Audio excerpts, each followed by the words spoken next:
Right ఉమ్మడి వరంగల్ జిల్లాను వర్షాలు ముంచెత్తాయి. వరంగల్లో పలు కాలనీలు జల దిగ్బంధంలో చిక్కుకున్నాయి. అమరావతి నగర్ వరద ముంపులో ఉంది.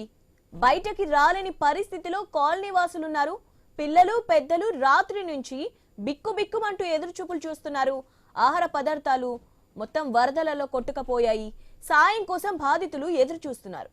భారీ వర్షాలతో అన్నదాతలకు అపార నష్టం వాటిల్లింది. వరి చేలు నేలవాలాయి.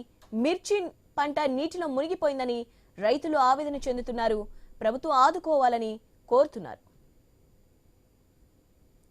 రైట్, దీనిపై అప్డేట్స్ తెలుసుకుందాం. మా ప్రతినిధి ప్రశాంత్ ఉన్నారు.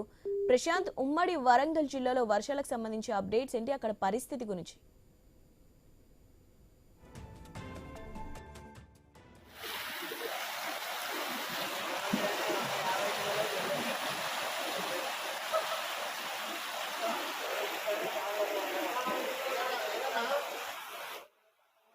ఉమ్మడి వరంగల్ జిల్లాను వర్షాలు ముంచెత్తాయి. వరంగల్లో పలు కాలనీలు జల దిగ్బంధాల్లో చిక్కుకున్నాయి. అమరావతి నగర్ వరద ముంపులో ఉంది. బయటకు రాలేని పరిస్థితిలో కాలనీ వాసులు ఉన్నారు. పిల్లలు పెద్దలు రాత్రి నుంచి బిక్కుబిక్కుమంటూ ఎదురు చూపులు చూస్తున్నారు. రైట్, దీనికి సంబంధించి అప్డేట్స్ తెలుసుకుందాం. మా ప్రతినిధి ప్రశాంత్ ఉన్నారు. ప్రశాంత్, దీనికి సంబంధించి అప్డేట్స్, అక్కడ పరిస్థితి ఎలా ఉందేంటి?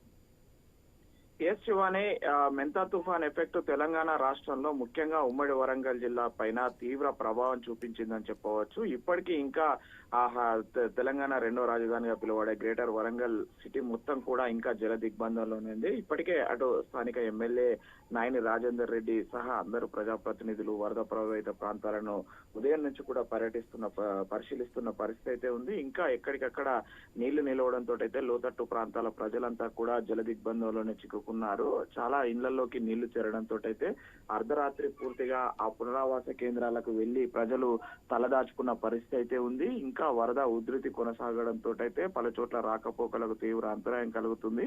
ఇంకా హన్మకొండ బస్టాండ్ లో కూడా భారీగా వరద నీరు రావడంతో అయితే ఆర్టీసీ బస్సులు బయటికి వెళ్లాలంటే తీవ్ర ఇక్కట్లు పడుతున్న పరిస్థితి. మరోవైపు అటు హైదరాబాద్ వరంగల్ ప్రధాన జాతీయ రహదారి అయినటువంటి ఆ జనగామ జిల్లా రఘునాథపల్లి వద్ద కూడా ఆ ప్రాజెక్టు నీళ్లు వదలడంతో అయితే భారీగా వరద నీరు చేరడంతో అయితే రాత్రి 10 గంటల నుంచి ఇప్పటి వరకు కూడా వాహన రాకపోకలు నిలిపివేసిన పరిస్థితి ఉంది. శివాని, పూర్తిగా వరంగల్ నగరం అయితే లోతట్టు ప్రాంతాలన్నీ కూడా జలమయమయ్యి తీవ్ర ఇబ్బందులు పడుతున్న పరిస్థితి అయితే వరంగల్ మహానగరంలో ఉంది.